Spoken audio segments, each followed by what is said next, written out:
Assalamualaikum warahmatullahi wabarakatuh. Selamat sore, salam sejahtera untuk kita semua. Halo teman-teman, sahabat petani, para subscriber dimanapun berada. Jumpa lagi dengan Lansana Channel. Di sini saya akan berbagi tentang pengalaman sedikit, teman-teman ya.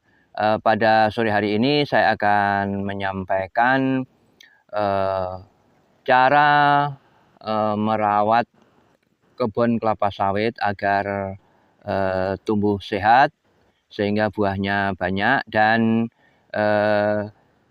ciri-ciri sawit yang sehat. Oke teman-teman, tidak berlama-lama kita ikuti video berikut ini.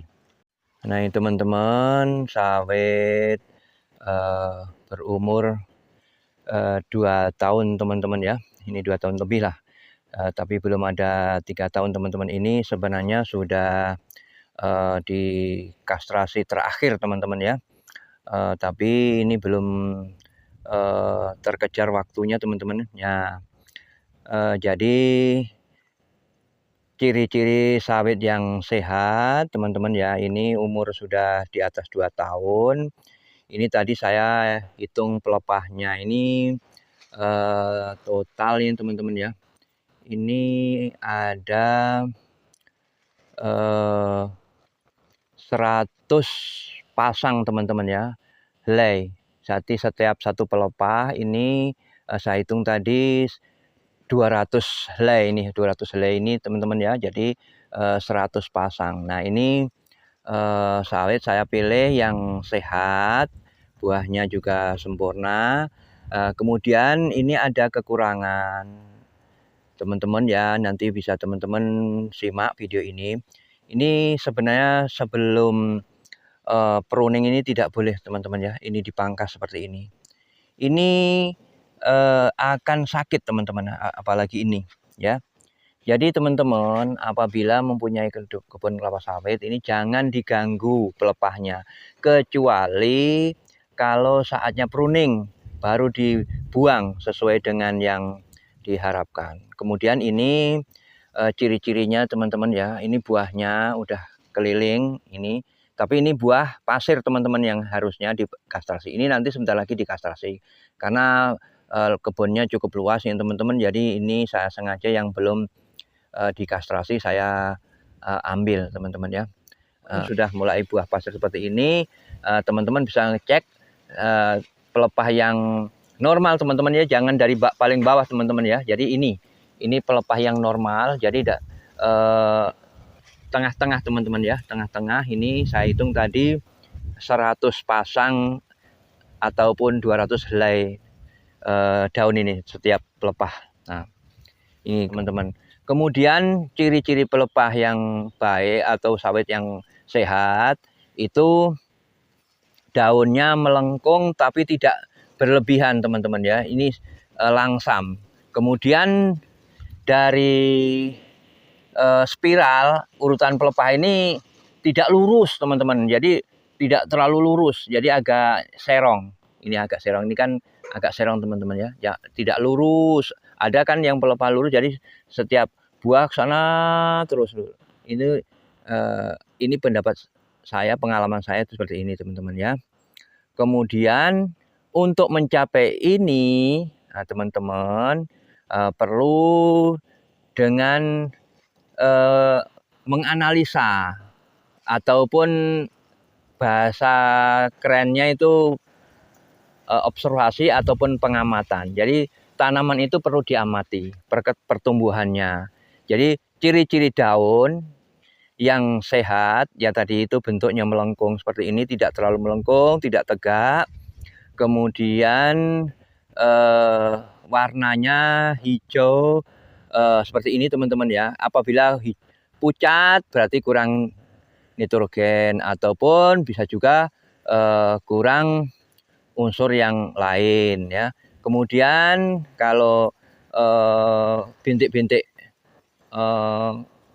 merah ataupun coklat itu teman-teman ya, kuning, bintik-bintik merah ataupun coklat itu kekurangan kalium. Kemudian kalau gosong yang sudah saya sampaikan itu kurang magnesium. Jadi teman-teman kalau tidak bisa ataupun belum berpengalaman masalah jenis pupuk, fungsi dan segala macamnya, kalau menurut saya teman-teman ya, mengambil pupuk ataupun pemberian pupuk kepada tanaman kelapa sawit itu unsur yang makro dan mikro. Yang kandungannya kalau saya yang TBM itu dengan kandungan 12, 17, 2 plus TE. Ini kalau TBM 1 maupun TBM 2. Nah, itu pun diobservasi teman-teman ya, setiap 3 bulan sekali diamati atau 2 bulan sekali diamati. Ini tanaman ini saya perlu kasih pupuk apa, ini harus diperhatikan. Jadi teman-teman harus menyayangi tanaman teman-teman ya, agar nanti tidak kecewa ya. Jadi kalau sudah menggunakan bibit unggul, kemudian perawatannya baik, pengendalian gulma terjadwal bagus seperti ini kan juga cukup bagus. Kemudian pemberian pupuk juga tepat dosis, tepat waktu, juga tepat jenis pupuknya. Nah, ini kalau teman-teman istilahnya tidak mau repot-repot, yang gunakan pupuk makro dan mikro, NPK 12, 17, 2 plus TE kalau TBM. Kalau untuk tanaman yang sudah menghasilkan ataupun tanaman TM1 dan seterusnya, itu menggunakan pupuk kandungannya 13, 6, 27, 4 plus 0,65 B. Itu kalau saya teman-teman ya. Tapi teman-teman bisa menggunakan pupuk tunggal. Yang penting tanaman ini ada unsur makro dan mikronya.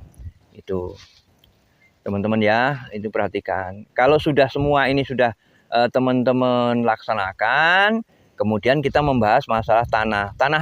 Tanah yang di lahan saya itu tanahnya apa? Kalau seperti ini kan tanahnya mineral agak sedikit berpasir. Nah, ini jadi kalau dikasih pupuk itu masih bisa menyimpan teman-teman ya, tidak langsung hanyut.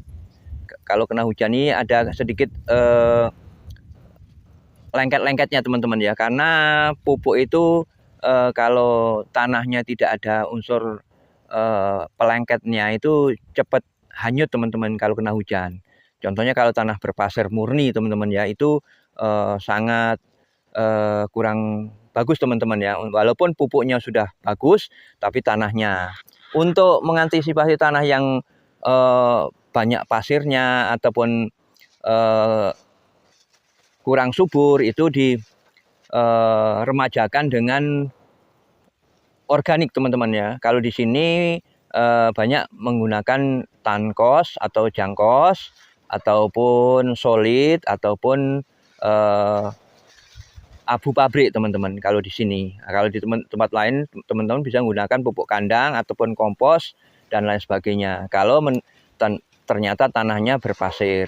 Nah, tapi tanahnya kalau di Sumatera rata-rata yang sudah saya jumpai itu tanah mineral. Itu sangat mudah teman-teman ya. Asal pupuk sembarang pun bisa. Nah, jadi teman-teman apabila menggunakan pupuk tunggal harus ada unsur N-nya, unsur P-nya, unsur K-nya, unsur Mg-nya, unsur TE-nya ya, elemen ya. Jadi ada unsur mikronya. Nah, itu bagaimana terserah teman-teman kalau sudah biasa menggunakan pupuk tunggal. Tapi kalau saya menggunakan pupuk yang majemuk. Dan apabila sudah menggunakan pupuk majemuk ternyata kok kurang maksimal, itu bisa teman-teman tambah ataupun disusul. Misalkan kok ini kok kurang subur, bisa teman-teman tambahi urea ataupun N ya, bisa. Kalau ini kok batangnya kurang besar, bisa tambahi unsur P-nya. Nah, itu kalau tapi insya Allah kalau teman-teman dosisnya tepat, insya Allah karena sudah melalui riset, itu pupuk yang majemuk itu NPK itu sudah dianalisa, sudah melalui penelitian, bahkan sudah riset cukup panjang teman-teman ya. Jadi tinggal teman-teman pemberian dosisnya yang kurang, mungkin kurang banyak, Misalnya seperti ini, umurnya segini itu minimal kalau NPK teman-teman 1,5 kilo minimal, ini bisa lebih kalau diaplikasikan 4 bulan sekali. Intinya tidak kurang dari 6 kilo per pokok per tahun kalau umur sekian 2 tahun lebih menggunakan pupuk NPK. Nah itu. Jadi ini ciri-ciri sawit yang sehat. Nah ini saya akan ke sawit yang ini teman-teman ya. Ini kelainan genetik, ini kerdil teman-teman. Ini melengkungnya itu berlebihan teman-teman ya. Nah ini saya hitung tadi cuman 50 pasang helai ini, padahal umurnya sama 2 tahun lebih. Nah, ini melengkungnya ini berlebihan teman-teman ya, ini seperti ini ciri-cirinya. Kalau yang sehat tuh langsam, ini melengkungnya kelewatan. Ini ciri-ciri yang abnormal. Ini sebenarnya kalau saya yang punya ini otomatis saya buang, tidak sayang-sayang teman-teman, terus saya buang.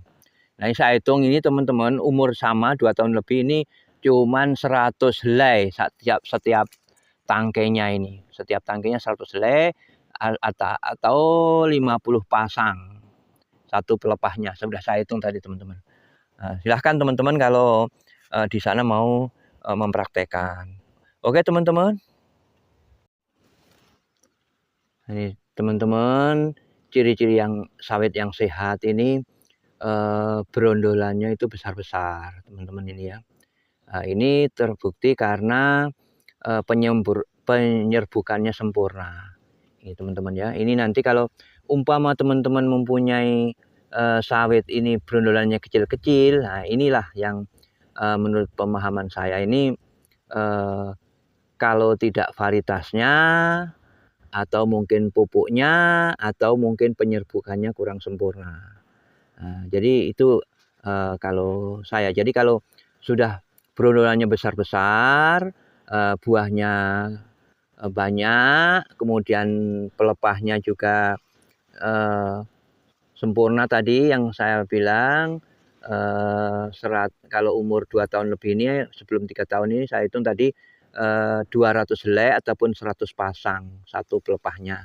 Sudah saya hitung tadi. Nah itu untuk mengetahui itu. Untuk mencapai seperti itu ya melalui perawatan, terutama bibit unggul lah, menggunakan bibit yang unggul. Kemudian perawatannya, pengendalian gulma terkendali, jangan terlalu semak, kemudian pemberian pupuk tepat dosis, tepat waktu, tepat jenis pupuknya. Jadi istilahnya kenapa saya menyampaikan seperti itu? Jadi kita ini saya ingat waktu masih kecil. Jadi zaman saya masih kecil tahun 70-an itu adik saya itu disuapi oleh ibu saya dengan nasi diulek lah kata orang Jawa, ataupun digiling, dicampur dengan pisang. Nah itu juga hidup, juga besar, sama seperti saya dan adik saya juga besar. Tapi sekarang kenapa kok harus dikasih susu formula, harus dikasih bubur bergizi, bermacam-macam, ada bubur kacang hijau, bubur beras merah, ada bubur pisang, apel dan lain sebagainya yang lewat makanan bubur yang instan itu teman-teman ya, Promina ataupun Sun dan lain sebagainya itu. Nah, seperti juga sawit. Sawit ini kalau kita ini sudah zaman sekarang, udah zaman modern. Jadi pemberian pupuk itu jangan cuma urea saja. Kalau kita dikasih urea hidup, ya tumbuh, tapi ya bagaimana untuk mencapai hasil yang maksimal. Nah, itu terserah teman-teman mau dibagi berapa kali aplikasi, entah 3 bulan sekali, 4 bulan sekali, ataupun 6 bulan sekali. Yang penting dalam 1 tahun itu tidak kurang dari 6 kilo per pohon per tahun. Oke teman-teman, mudah-mudahan bisa diambil intisarinya teman-teman ya, semoga bermanfaat. Apabila tutur kata saya kurang ataupun dalam penyampaian saya kurang pas, Mohon kritik dan sarannya tulis di kolom komentar teman-teman ya. Mudah-mudahan bisa kedepannya bisa dimanfaatkan oleh orang banyak, khususnya pada petani sawit. Oke teman-teman, selamat sore, selamat berpisah. Berjumpa lagi dengan video-video berikutnya. Assalamualaikum warahmatullahi wabarakatuh.